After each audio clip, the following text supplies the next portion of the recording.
Million సంవత్సరాల క్రితం వృక్షాలు మరియు చిత్తడి నేలలు, ఏమి చెప్పండి, వృక్షాలు మరియు చిత్తడి నేలలు భూమిలోకి కుంగిపోయి, వృక్షాలు మరియు చిత్తడి నేలలు భూమిలోకి కుంగిపోయి అధిక ఉష్ణోగ్రత వలన ఇవి బొగ్గుగా రూపాంతరం చెందింది.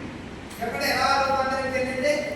కొన్ని మిలియన్ సంవత్సరాల క్రితం, కొన్ని మిలియన్ సంవత్సరాల క్రితం ఏమి వృక్షాలు చిత్తడి నేలలు, చిత్తడి నేలలు ఏమైనాయి?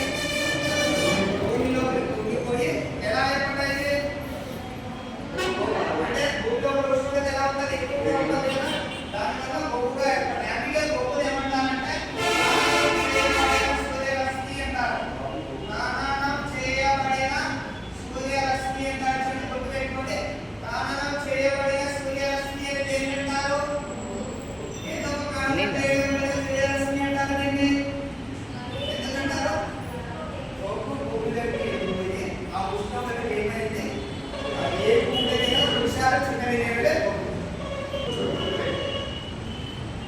మరి కణనం చేయబడిన సూర్యరశ్మిని దేనింటారు? బొగ్గు అంటారు. కణనం చేయబడిన సూర్యరశ్మిని దేనింటారు? బొగ్గు అంటారు. కణనం చేయబడిన సూర్యరశ్మి అని బొగ్గు అంటారు. ఇప్పుడు బొగ్గు దేనికి యూజ్ చేస్తాం? చెప్పండి, బొగ్గును దేనికి ఉపయోగిస్తాం? ఉపయోగాలు. బొగ్గును దేనికి ఉపయోగిస్తాం? ఉపయోగాలు.